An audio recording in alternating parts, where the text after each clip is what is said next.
हरियाणातील शेतकऱ्यांनी आणि पंजाबमधील शेतकऱ्यांनी आपल्या मागण्यांसाठी पुन्हा आक्रमक पवित्रा घेतलाय। हजारो शेतकरी राजधानी दिल्लीमध्ये ठाण मांडून आहेत।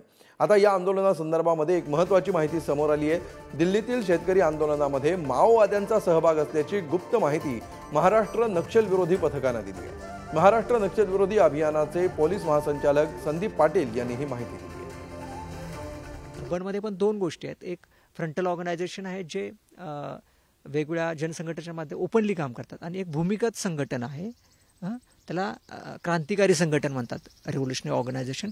मग त्यांचं हे टास्कच आहे की त्यांनीही त्यांच्या काही डॉक्युमेंट जे आहेत त्यामध्ये लिहिलेलं आहे की बाबा आम्ही आता गोपनीय पद्धतीने फार्मर्स अजिटेशनचं नेतृत्व कसं आपल्याला करता येईल आणि त्याला कशी गती देऊन 2024चं जे इलेक्शन आहे त्याच्यापूर्वी आपण सरकारला कसं बदनाम करता येईल, सरकारला कसं अडचणीत आणता येईल हे त्यांच्या डॉक्युमेंट्समध्ये आलेलं आहे। सर्वसामान्य शेतकरी आहेत किंवा बाकीचे लोक जे लोकशाहीमध्ये विश्वास ठेवतात ते कधी व्हायलन्स करत नाहीत, पण व्हायलन्स जर होत असेल, कारण व्हायलन्स घडवून आणून व्हायलन्स घडवला की लोकांच्यावर बळाचा वापर होतो, त्यांच्यावर गुन्हे दाखल होतात आणि ते आपोआपच शासनाच्या विरोधात जातात। ही त्यांची माओइस्टची मोडस ऑपरेंडीच आहे। त्यामुळं जर व्हायलन्स होत आहे आणि पूर्वीचे जे त्यांचे रेकॉर्ड्स आहेत, ते दर्शनपाल सिंग जे पहिले मुख्य नेते होते पूर्वीच्या फार्मर्स अजिटेशन जे त्यांनी चालवलं, आता तेच सेंट्रल कमिटीचे माओइस्टचे मेंबर होते, तर ह्याच्यापेक्षा अजून काय आपल्याला एव्हिडन्स लागणार की फार्मर्स अजिटेशन कोण चालवते। दरम्यान शेतकरी आंदोलनामध्ये माओवादी असल्याचा आरोप करण्यात आलाय। नेमका हा काय आरोप आहे पाहूया। लोकांमध्ये माओवादी विचारांचा प्रचार आणि प्रसार करणं, जंगल परिसरात PLGL विंग करते तर शहरी भागात संयुक्त मोर्चाच्या नावानं दुसरी विंग काम करते।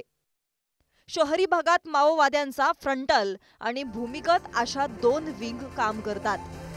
शेतकरी, विद्यार्थी, कामगार वर्ग, आदिवासी बांधव माओवाद्यांचं टार्गेट। शेतकरी खूप मोठा वर्ग असल्यानं त्यांच्यात असंतोष निर्माण करण्याचा माओवाद्यांचा प्रयत्न। शाहीनबाग आंदोलन, नागरिकत्व दुरुस्ती कायदा या आधीचं शेतकरी आंदोलनात माओवादी सक्रिय। माओवादी लोकशाही आणि संविधान मानत नाही। सत्ताधारी आणि विरोधक दोघेही माओवाद्यांचे शत्रू।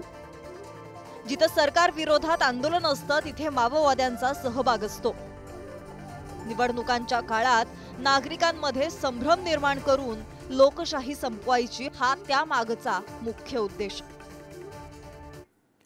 तर याबाबत काही राजकीय प्रतिक्रिया देखील येत आहेत, पाहूया। आठवत असेल, महाराष्ट्रात जेव्हा मोर्चा होता, मुंबईत येत होता, तेव्हा काही भाजपच्याच खासदारांनी त्यांना अर्बन नक्सल, माओवादी वगैरे सगळ्या घोषणा दिलेल्या होत्या। पण मुख्य गोष्ट हीच आहे की शेतकरी आहेत, माओवादी असतील तर तुमच्या इंटेलिजन्स एजन्सीज मग काय करतात तुम्हाला माहिती नसेल तर एवढं दिल्लीपर्यंत येतात, पण हे शेतकरी आहेत आणि शेतकऱ्यांचं ऐकणं हे गरजेचं आहे। यांना अचानक अशी कशी लाखो लोक जे माओवादी आहेत का? जर मग ते माओवादी आहेत असं आपण म्हणताय, मग त्यांची मागणी काय आहे? त्यांची शेतकऱ्यांची मागणी त्यांच्या मालाला हमीभाव द्यावा। तुम्ही म्हणताय ना ते माओवादी आहेत, मागच्या आंदोलनामध्ये त्यांना अतिरेकी ठरवलं होतं, त्यांना खलिस्तानवादी ठरवलं होतं आणि आता तुम्ही त्यांना माओवादी ठरवताय। या देशामध्ये डावी चळवळ ही कष्टकऱ्यांची चळवळ आहे।